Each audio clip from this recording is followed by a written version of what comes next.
Good day, everybody. How are you? We hope that you are well, or at least as well as can be expected under the prevailing circumstances. There's a high school, Afrikaans medium high school, and very near the center of Johannesburg, that is a very prestigious, good, successful high school called Help Mekaar. It was erected with funds donated by the Boervolk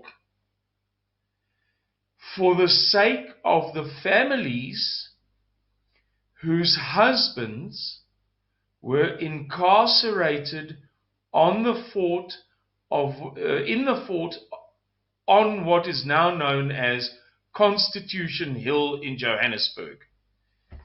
If you ever treat yourself to a visit to the Constitutional Court, just above is a white building. That is the fort where the men of the Mani Maritz Rebellion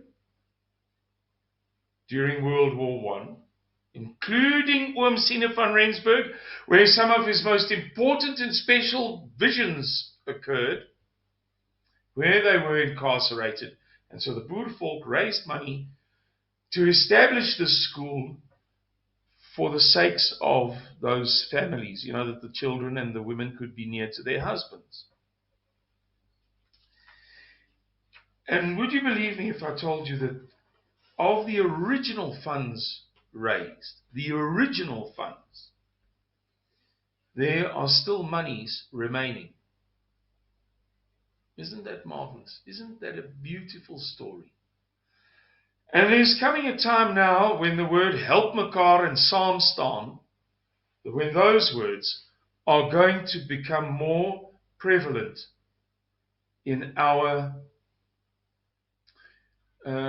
colloquial speech, the speech we use every day. And I'd like to today sow a seed in your mind,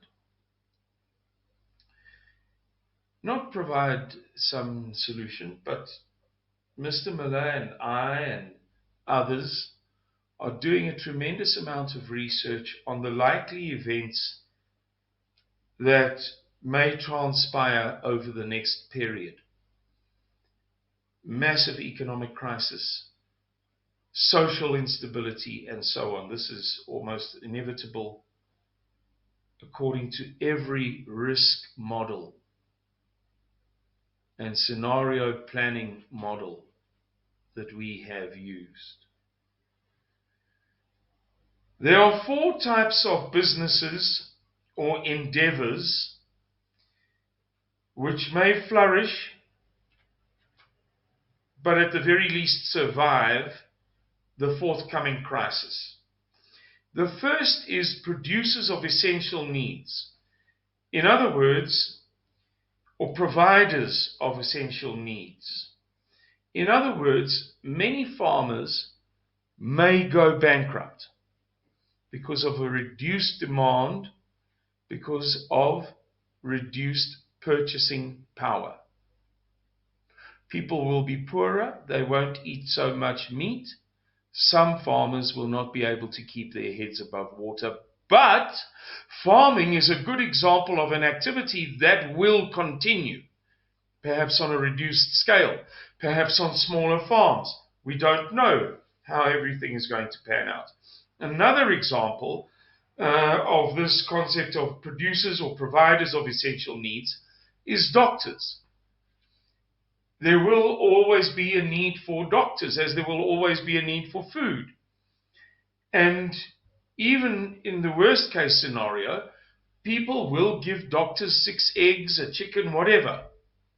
Doctors will survive. Get yourself a medical degree. Number 2 is debt-free companies. Now, how it works is, let's say there are 10 major floor tile producers in South Africa, or sellers, if you like. It doesn't really matter. City Tile Market, Carlo, Tito, and Mario, you know the thing, Build, Plum and Tile, etc. Now, let's say 9 of them have got quite a lot of debt.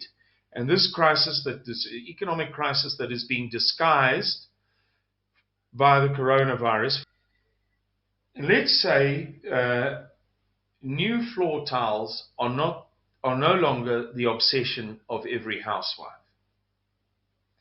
There is massively reduced demand, and 9 of the companies go bankrupt. And one of the 10 companies is debt-free. Okay?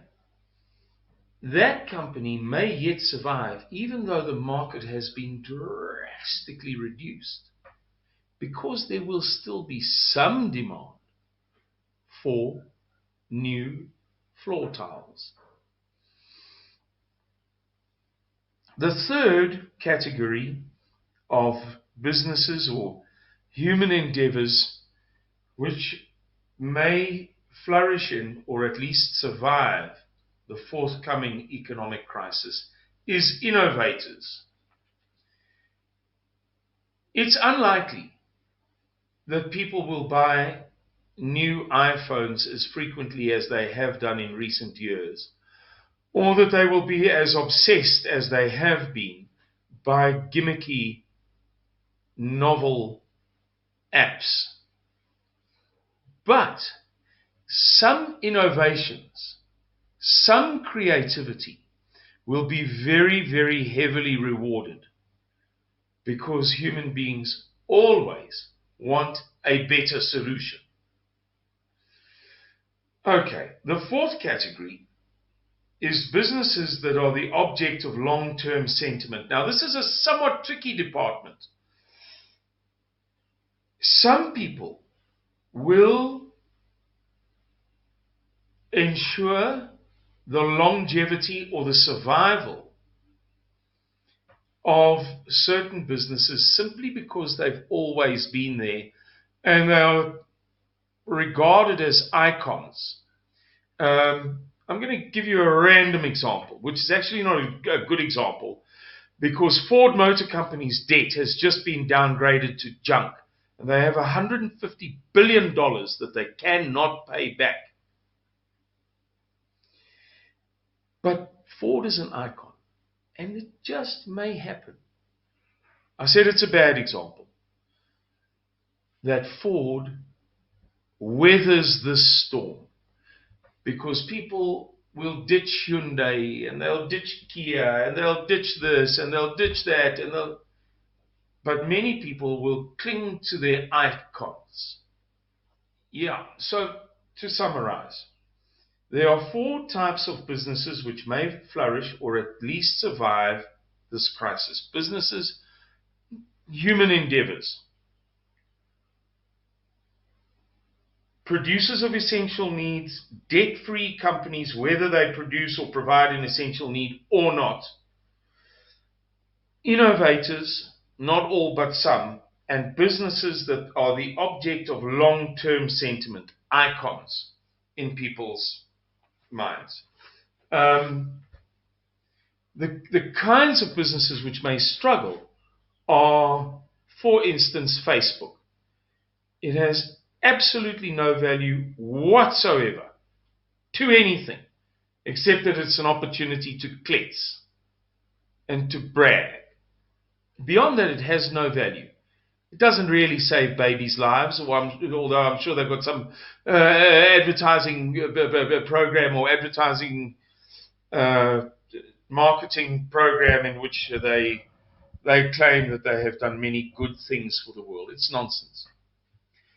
Facebook has added no genuine quality to anybody's life. Google the same. It's a convenience. It's great. But it's not the kind of service or product that is deemed necessary when people have no jobs and no money.